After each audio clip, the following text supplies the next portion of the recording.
أعوذ بالله من الشيطان الرجيم بسم الله الرحمن الرحيم سبحان الله وبحمده عدد خلقه ورضا نفسه وزينة عرشه ومداد كلماته آمين ثم آمين اللهم صل على محمد النبي الأمي وعلى آل محمد آمین ثم آمین۔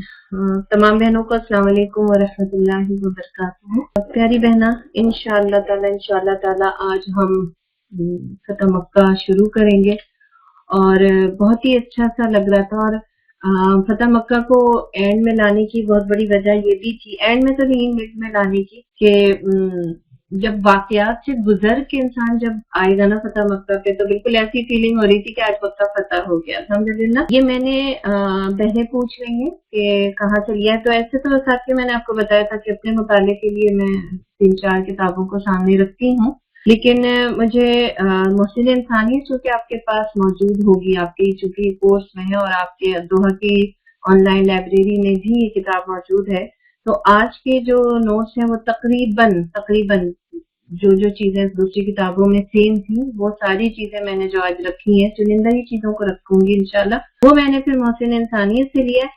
چونکہ محسن انسانیت کسی کے پاس نئی ہے، کسی کے پاس پرانی ہے، اور آن لائن پیج کا بھی مجھے نہیں اندازہ بھی، تو اس لیے میں آپ کو ٹاپک بتاتی ہوں۔ آپ اپنے بک میں سے وہ ٹاپک ڈھونڈ لیجیے، چاہے وہ کوئی سا بھی پیج ہو، ٹھیک ہے۔ اور ٹاپک اس کا یہ چوتھا بڑا مارکا فتح مکہ، تو یہ ٹاپک ہے اس کا، چوتھا بڑا مارکا فتح مکہ۔ ساتھیوں، قریش اور دوسرے مخالفین کی بڑی بڑی سازشوں اور غزوات کا ہم ذکر کر چکے ہیں، اور ہم یہ پڑھ بھی چکے ہیں، اور یہ بات بھی یاد رہے کہ بدر، احد، خندق کے سارے مارکوں میں باطل قوتیں خود چڑھ کر مدینہ آئی تھی، یاد ہوگا نا آپ کو، اور سارے غزوات مدینہ کے آس پاس ہی ہوئے۔ ان صورتحال میں مدینہ میں پیارے نبی صلی اللہ علیہ وسلم نے محض مدافعانہ پوزیشن اختیار کی، اپنی ڈیفینسو پوزیشن اختیار کی۔ مارکہ خندق کے بعد پیارے نبی صلی اللہ علیہ وسلم کی سیاسی بصیرت نے، اس چیز کو ذہن میں رکھیے گا کیونکہ ہم یہ سب کچھ پڑھ چکے ہیں نا، تو جب غزوہ خندق ہوا تھا تو اس کے بعد پیارے نبی صلی اللہ علیہ وسلم کی سیاسی بصیرت نے بالکل صحیح پیشن گوئی کر دی تھی کہ اب قریش کی چڑھائی ختم ہو گئی، بلکہ یہ بشارت بھی دی تھی کہ اب انشاءاللہ ہم ان کے خلاف دھاوا بولیں گے۔ یہ بات آپ نے خندق کے اینڈ میں کہی تھی۔ بیچ میں جب صلح حدیبیہ واقع ہوئی اور قریش کی تلواریں جو ہے نا، جسے کہتے ہیں اچھی اردو میں کہ نیام میں چلی گئی، یعنی لڑائی اور جھگڑے سے ایک طریقے سے امن میں آ گئے ہم لوگ، تو اس موقع سے فائدہ اٹھا کر پیارے نبی نے ایک تو مدینے کے آس پاس کے بدوؤں سے معاملہ کیا، یہ بات بھی ہم پڑھ چکے ہیں۔ دوہرا صرف اس لیے رہی ہوں کہ سچویشن بالکل کلیئر ہوتی ہے نا تب سمجھ میں آتا ہے، کیونکہ سیرہ کے واقعات کو محض واقعات کے نظر سے نہیں دیکھنا ہے نا، بلکہ اس کو تو ہمیں اپنی زندگی کے معاملات میں اور زمانے کے حوادث میں ساری چیزوں میں ہمیں ریلیٹ کرنا ہوتا ہے، کیونکہ وہ سب کچھ پھر ہر دور میں ہوتا ہے جو کہ اس دور میں ہوا تھا۔ یہ بات بھی میں نے آپ کے سامنے رکھ دی تھی نا کہ پیارے نبی صلی اللہ علیہ وسلم نے ایک تو مدینے کے آس پاس کے بدوؤں سے معاملہ کیا اور ان کی خبر لی، تو دوسری طرف شمال کی جانب یہودی جو تھے وہ خیبر میں اپنی قوتیں جمع کر رہے تھے اور جنگی سازشوں میں مشغول تھے، ان کے ساتھ مقابلہ کیا، اور بھی چھوٹی چھوٹی جنگی تیاری میں مشغول قبائل کی بھی آپ نے سرگرمی کا نوٹس لیا اور اٹھتی سرگرمیوں کا اچھے سے مقابلہ کیا، اور مدینے کے اطراف کے ماحول کو خاصا پرامن کر دیا تھا اللہ کے نبی صلی اللہ علیہ وسلم نے۔ مارکہ خندق جو تھا نا، مارکہ خندق سے فتح مکہ تک کے وقفے میں اسلامی ریاست کی دھاک بیٹھتی چلی گئی، کیونکہ جب بدوؤں سے معاملہ کیا وہ مقابلے پر تو بہت سے آئے نہیں تھے نا، وہ صرف چھوڑ کے بھاگ گئے تھے، تو ایک طریقے سے اور پھر خیبر کے مارکے کے بعد پھر ٹھیک ٹھاک دھاک بیٹھ گئی۔ پھر صلح حدیبیہ کے بعد کے اثرات لوگوں کو نظر آ رہے تھے، کم از کم قریش آمنے سامنے بیٹھ کر معاہدہ کرنے کے لیے تو تیار ہو گیا تھا نا، یہ بھی مسلمانوں کی حیثیت تقریباً سمجھیے کہ سمجھنے تسلیم کرنے کے برابر تھی۔ تو ہوا کیا کہ پھر مارکہ خندق سے فتح مکہ تک کے وقفے میں اسلامی ریاست کی دھاک بیٹھ گئی تھی، اور تحریک نے اپنی سیاسی وجود کو اچھی طرح منوا لیا تھا، اور لوگوں کو یہ اچھے سے اندازہ ہو گیا تھا کہ یہ ابھرتی ہوئی قوت ہوا کا جھونکا نہیں ہے کہ پھونکوں سے بجھا دیا جائے گا، اور یہ بات بھی دیکھنے والوں کو بہت اچھے سے معلوم یا محسوس ہونے لگی تھی کہ مستقبل قریش کا نہیں، محمد صلی اللہ علیہ وسلم کا ہے، یا آپ اس کو آسان لفظوں میں یہ کہہ دیں کہ مستقبل باطل کا نہیں، اسلام کا ہے۔ اور اسلام کو اس کی تکمیل تک پہنچانے کے لیے اس کے سوا اور کوئی راستہ نہیں تھا کہ جاہلیت کا چراغ اس کے اپنے گھر میں بجھا دیا جائے۔ یہ بڑی خوبصورت، مجھے یہ جملہ تو میں نے کتاب سے لیا ہے ایز اٹ از، بہت خوبصورت، مجھے پورے ایک کہانی اس کے اندر نظر آتی ہے کہ جاہلیت کا چراغ اس کے گھر میں بجھا دیا جائے۔ اس لیے دفاعی جدوجہد کی تکمیل کے لیے ایک نہ ایک دن مکے کی طرف اللہ کے نبی صلی اللہ علیہ وسلم کو پیش قدمی ضروری دی تھی۔ اچھا، قریش کی شامت اعمال کے انہوں نے خود ہی معاہدے کو توڑ ڈالا جو فریقین کے درمیان امن بن کر کھڑا تھا۔ یہ چیز ہمیں پھر اس کے اندر نظر آ رہی ہے۔ تو میں شروع میں آپ کے سامنے یہ ساری بات اس لیے رکھ رہی ہوں تاکہ ہمیں اندازہ ہو جائے کہ فتح مکہ ایک دم نہیں آ گیا، اس کے پیچھے ایک زبردست چیز تھی۔ اچھا، اس کے بعد آج ہم کوشش کریں گے پیاری ساتھیوں کہ فتح مکہ میں ہم تیاری کا تھوڑا سا جائزہ لے لیں گے، کیسی تیاری تھی، کیا ہوا، کچھ واقعات بھی ایسے بیچ میں آئے۔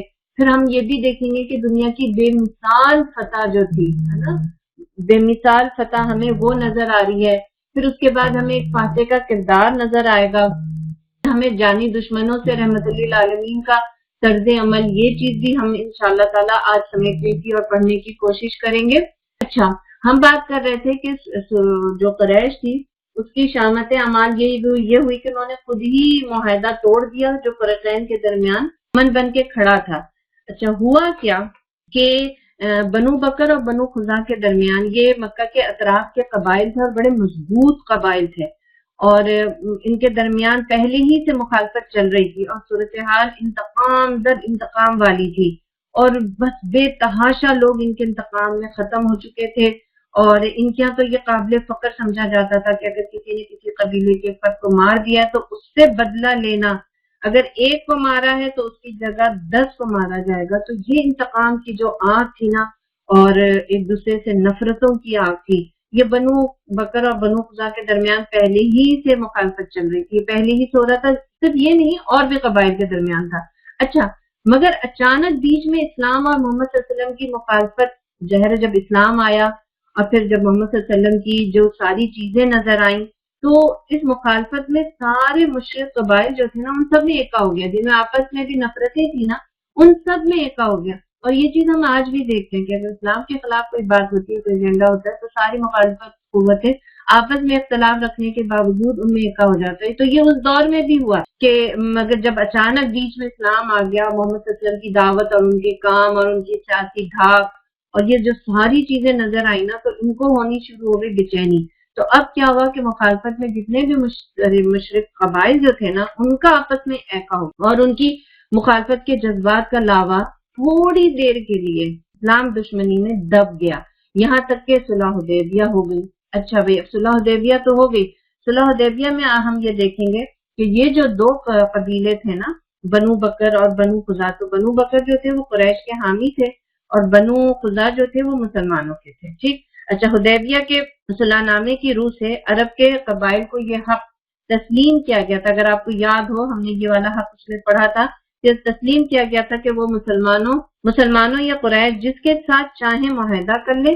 چنانچہ اسی شرط کی بنا پر قبیلہ خزاع نے مسلمانوں کے ساتھ معاہدہ کر لیا اور ان کے حریف قبیلہ جو تھا بنو بکر قریش کا ساتھی بن گیا، اور دفعتاً وہ خزاع پر حملہ آور ہوئے، یعنی جو بنو بکر تھے وہ بنو خزاع پر حملہ آور ہو گئے اور قریش نے ان کا ساتھ دیا، اور بھرپور طریقے سے قریش نے ان کا ساتھ دیا تھا، اور عین حدود حرم میں خزاع کا جو بنو خزاع جو تھا قبیلہ، اس کا خون بھی بہایا گیا، اس کے ایک آدمی کو وہاں پہ ختم کیا گیا۔ تو یہ کیا ہوئی، معاہدے کی خلاف ورزی ہو گئی۔ ظاہر ہے یہ جو شخص تھی، اس سے فائدہ اٹھا کر بنو خزاع نے رسول اللہ صلی اللہ علیہ وسلم سے جو تعلقات جوڑے تھے، تو وہ ظاہر ہے پھر بنو بکر اس خونریزی میں قریش کی پوری مدد کی تھی، اور اس احمقانہ حرکت سے انہوں نے معاہدے کو خود ہی پامال کر دیا۔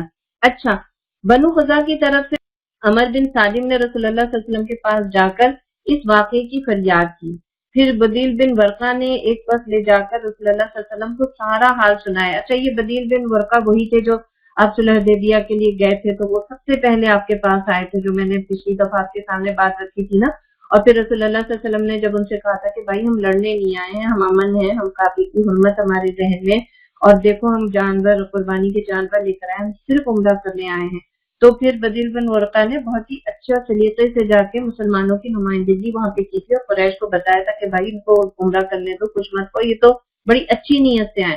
تو یہ وہی بدیل بن ورقہ تھے جنہوں نے ایک وقت لے جا کر یہ اپنی ساری رودات، سارا حال نبی کریم صلی اللہ علیہ وسلم کو سنایا. اچھا، رسول اللہ صلی اللہ علیہ وسلم پر حلیفانہ عہد کی وجہ سے واجب ہو گیا تھا کہ بنو قزا کی مدد کریں. تو رسول اللہ صلی اللہ علیہ وسلم نے قاصد کے ذریعے قریش کو 3 شرطیں حال کو درست کرنے کے لیے بھجوائی تھی. ٹھیک ہے، وہ کیا شرطیں تھیں؟ ایک یہ کہ مقتولین کا خون بہا ادا کریں، دوسری یہ کہ بنو بکر کی حمایت سے الگ ہو جائے، ورنہ تیسری یہ کہ معاہدہ حدیبیہ کے خاتمے کا اعلان کر دیں. قریش نے کہلا بھیجا کہ تیسری شرط منظور ہے، بعد میں پھر بہت پچھتائے. اس وقت تو جذباتی ہو کر انہوں نے کہہ دیا کہ اب قریش کے حلقہ قیادت میں تشویش پھیلی، لڑنے کی قوت ان میں ختم ہو چکی تھی. چند جنگی مارکوں میں ان کی قیمتی افراد چھین لیے تھے نا، یہ جو 3 بڑے بڑے غزوات ہوئے تھے تو قریش کے بھی تو بہت نقصان ہوا، ان کے بھی تو سردار مارے گئے تھے. تو ان کے اندر اب بہت زیادہ تاب نہیں تھی اور قریش کی فوجی طاقت بھی بہت کمزور ہو چکی تھی. ادھر ان کی اکنامک بھی بری طرح متاثر ہو چکی تھی. ان کی مدد کرنے والے یہودی اور دوسرے بدو قبائل کی بھی کمر اور ہمتیں ٹوٹ چکی تھی. اسی لیے میں نے شروع میں اس بات کو دہرایا تھا کہ اللہ کے نبی صلی اللہ علیہ وسلم کی سیاسی بصیرت اتنی زبردست تھی کہ ایک طرف آپ نے صلح حدیبیہ کر کے قریش سے امن کیا، دوسری طرف خیبر سے نپٹے، تیسری طرف آپ بدوؤں سے نپٹے. تو مدینے کے امن تو آیا، لیکن اس امن سے ایک اور فائدہ بھی ہوا کہ قریش کی جو تھی وہ ہمتیں ٹوٹ گئی تھی، کیونکہ یہودی اور دوسرے بدو قبائل بھی جو تھے وہ اب ان کی مدد کرنے والے نہیں. ادھر مدینہ صلح حدیبیہ کے بعد اپنی اخلاقی دھاک، اپنی توسیع دعوت سے اب لوگوں کے دلوں میں ایک اخلاقی قوت بیٹھال چکا تھا. ہم نے پچھلی دفعہ یہ بھی پڑھ لیا تھا نا کہ صلح حدیبیہ کے بعد امن آیا تو خطوط بھیجے گئے، پھر وفود بھیجے گئے. ان ساری چیزوں سے کیا ہوا کہ مسلمانوں کی ایک اخلاقی دھاک جو ہے نا وہ بیٹھنی اطراف کے بھی عرب میں بیٹھنی شروع ہو گئی تھی، جو توسیع دعوت کا ایک حصہ تھا. اس کے حلیفانہ تعلقات کا دائرہ بھی بڑھ چکا تھا مسلمانوں کے. اب قریش مسلمانوں کے خلاف جارحانہ اقدام کیا کرتے، ان کو تو اپنا ہی دفاع کرنا مشکل ہو رہا تھا. آخر کار مکے کے سب سے بڑے لیڈر ابو سفیان پریشان ہو کر مدینہ روانہ ہوئے کہ کسی طریقے سے وہ جو حدیبیہ جو تھا اس کی تجدید عہد کرا لی جائے.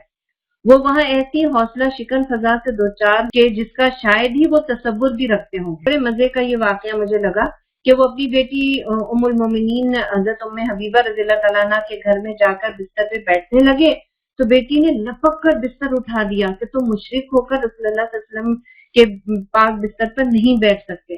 وہ بڑے ہی حیران ہوئے.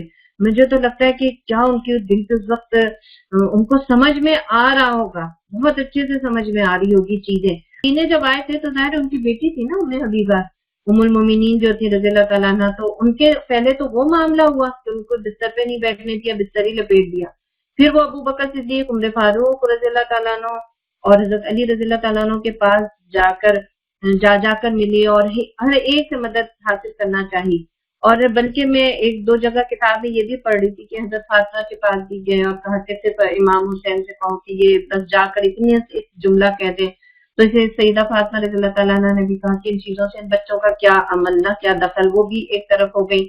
جب کوئی صورت نہ پائی تو بدحواسی میں انہوں نے حضرت علی رضی اللہ تعالیٰ عنہ کے مشورے کے مطابق مسلمانوں کے مجمع میں اپنی طرف سے ایک طرفہ مصالحت کا اعلان کر دیا اور بغیر رسول اللہ صلی اللہ علیہ وسلم کی طرف سے جوابی قبولیت حاصل کیے بغیر مکہ واپس چلے گئے.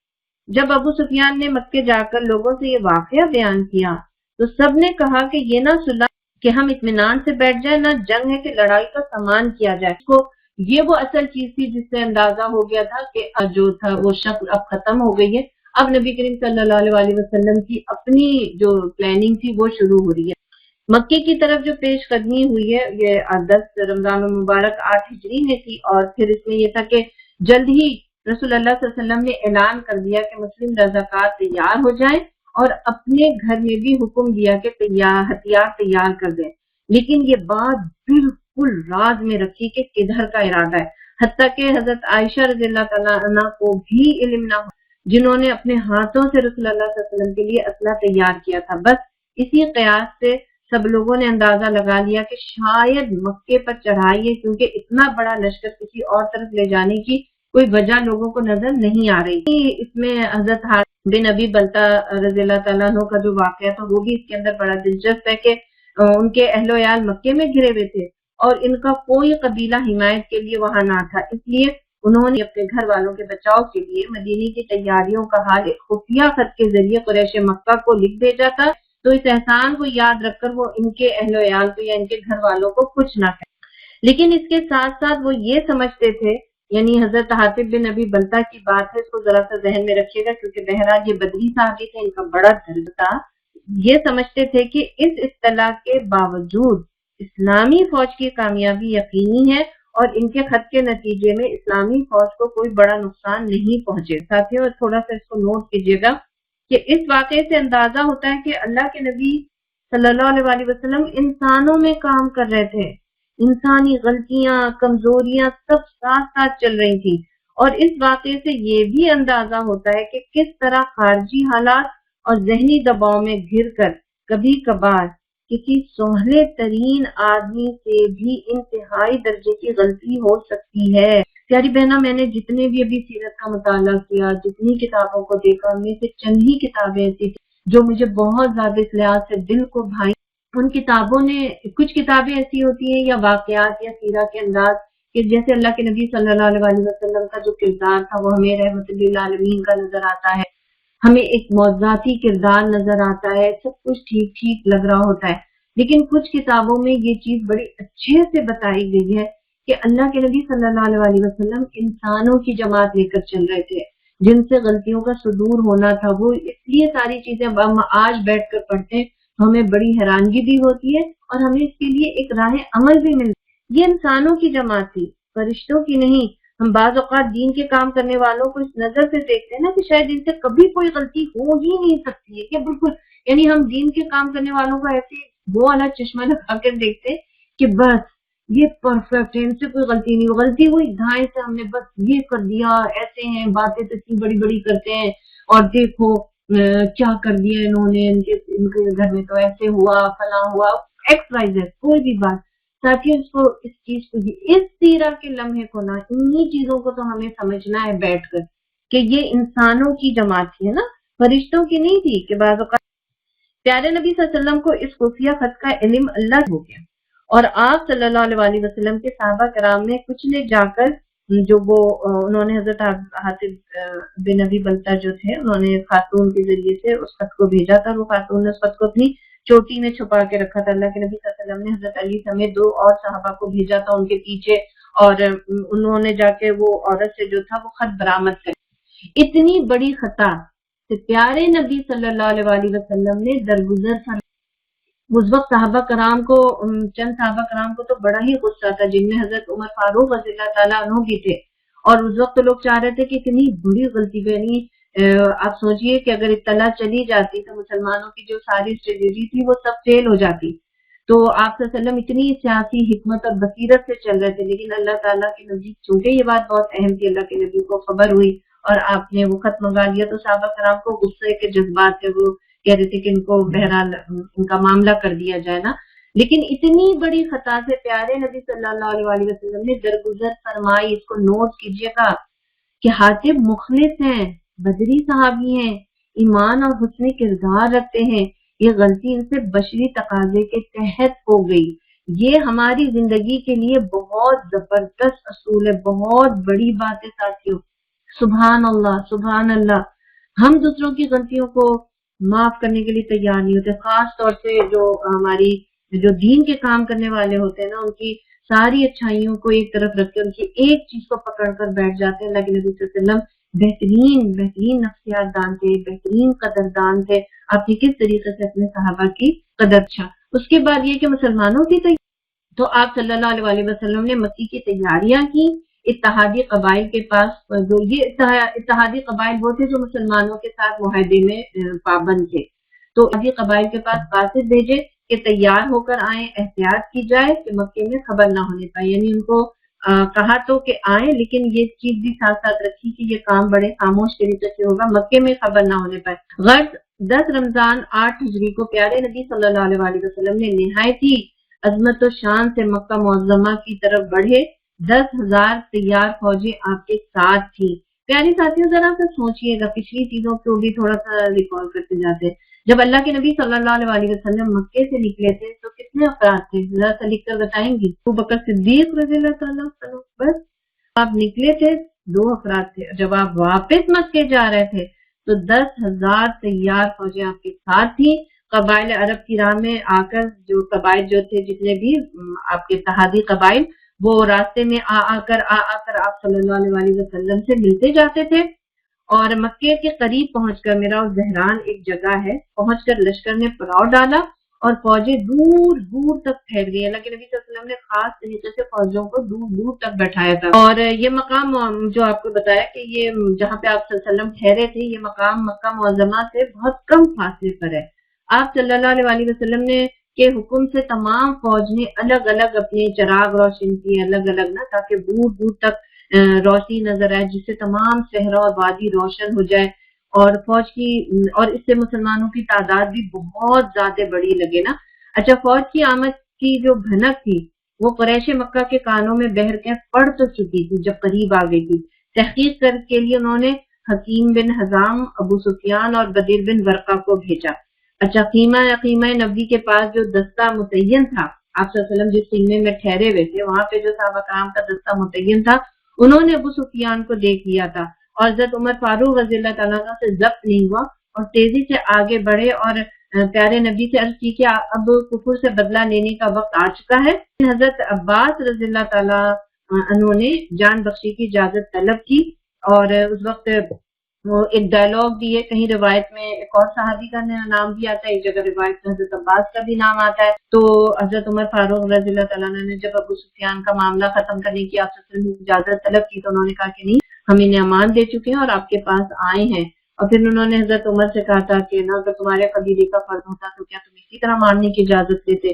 تو حضرت عمر رضی اللہ تعالیٰ نے بڑا خوبصورت جواب دیا تھا کہ نہیں، ایسی بات نہیں، آپ جب ایمان لائے تھے تو یہ چیز مجھے سب سے زیادہ محبوب ہوئی تھی، لیکن اس وقت معاملہ دوسرا ہے۔ لیکن بہرحال سارے واقعے کے بعد پھر جو ابو سفیان تھے ان کا نبی کریم صلی اللہ علیہ وسلم کے ساتھ ڈائلاگ ہوا اور اس سارے ڈائلاگ اور باتوں کے بعد اسلام کا اظہار کر دیا، اسلام قبول کر لیا۔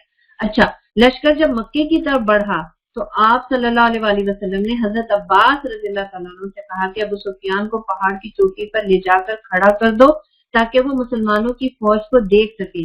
ایک کے بعد ایک قبیلہ نعرہ تکبیر کے ساتھ آتا اور آگے بڑھ جاتا اور ابو سفیان رضی اللہ تعالیٰ عنہ جو تھے وہ متاثر ہوئے بغیر نہ رہے، یعنی ان کو بہت ہی، آپ سوچیے ان کو تو پچھلی ساری کہانی ذہن میں آ رہی ہوگی کہ کس طریقے سے نبی کریم صلی اللہ علیہ وسلم کو مجبور کیا تھا مکے سے نکلنے پر، اور آج اتنے بڑے لشکر کو لے کے اللہ کے نبی صلی اللہ علیہ وسلم مکے کی طرف داخل ہو چکے ہیں۔ تو کتابوں کے اندر یہ چیز آتی ہے کہ ابو سفیان متاثر ہوئے بغیر نہ رہے۔ مکے میں پھر امن کا اعلان بھی ہوا۔ میں تھوڑا سا، حالانکہ یہ آگے کی چیزیں مکے میں امن کا اعلان، لیکن میں تھوڑا سا شروع میں اس لیے رکھوں گی کہ آپ صلی اللہ علیہ وسلم نے اپنی فاتحانہ پالیسی کا اعلان کیا جو عفو و کرم پر مبنی تھا۔ یعنی یہ نہیں تھا کہ اللہ کے نبی صلی اللہ علیہ وسلم دل کے اندر یہ نعوذ باللہ یا صحابہ کرام یہ بغض لے کر چلے ہوں گے کہ جیسے ہی مکے میں داخل ہوں گے اور سب کا کھانا خراب کر دیں گے، بلکہ اللہ کے نبی صلی اللہ علیہ وسلم نے مکے میں داخل ہوتی امن کا اعلان کر دیا تھا۔ اعلان تھا وہ کہ جو کوئی بھی مسجد حرام میں داخل ہوگا یا ابو سفیان رضی اللہ تعالیٰ عنہ کے گھر چلا جائے گا، جو کوئی بھی مقابلے کے لیے ہتھیار نہیں اٹھائے گا، اس کے لیے امن ہے، بشرطے کہ اس نے کوئی بہت بڑا جرم نہ کیا۔ خود ابو سفیان رضی اللہ تعالیٰ عنہ نے ہی مکے میں آگے بڑھ کر اس اعلان کو پکارا تھا۔ وہ مکے کی گلیوں میں اس اعلان کو پکار رہے تھے کیونکہ لوگ دہشت زدہ تھے کہ اب پتہ نہیں کیا معاملہ ہونے والا ہے ہمارے ساتھ نا۔